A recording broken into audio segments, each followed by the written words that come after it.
Guys আসসালামু আলাইকুম। আপনারা কেমন আছেন? আশা করি ভালো আছেন। আলহামদুলিল্লাহ আমি ভালো আছি। আমার হাসব্যান্ডের দুদিন ধরে ছুটি, শুক্র আর শনি। সেই ক্ষেত্রে দুদিন ধরে বকবক করে মাথা খেয়ে ফেলছে, আমার জন্য রোস্ট রান্না করো, পোলাও রান্না করো। এমন হচ্ছে আমার এখানে প্রবলেম হচ্ছে, সকাল ৬টার সময় গ্যাস চলে যায়, রাত ১টার সময় গ্যাস আসে। সো আমি ঠিকভাবে রান্না করতে পারি না এবং ওদেরকে খাওয়াতেও পারি না। সেই উপলক্ষে সবার এখন দেখা যাচ্ছে শুক্রবার এবং শনিবার ছুটি থাকে, সরকারি ছুটি থাকে। সেই উপলক্ষে গ্যাস তো সবাই মোটামুটি শনিবার আর শুক্রবার পাবে।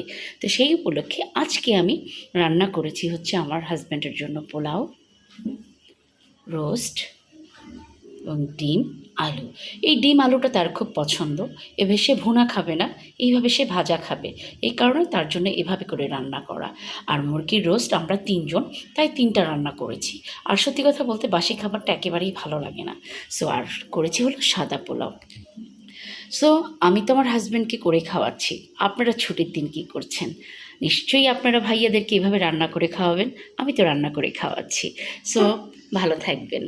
কেমন লাগলো অবশ্যই কমেন্ট করে জানাবেন। তো ভালো থাকবেন। আসসালামু আলাইকুম। আমার জন্য দোয়া করবেন, আমিও আপনাদের জন্য দোয়া করব। Thank you.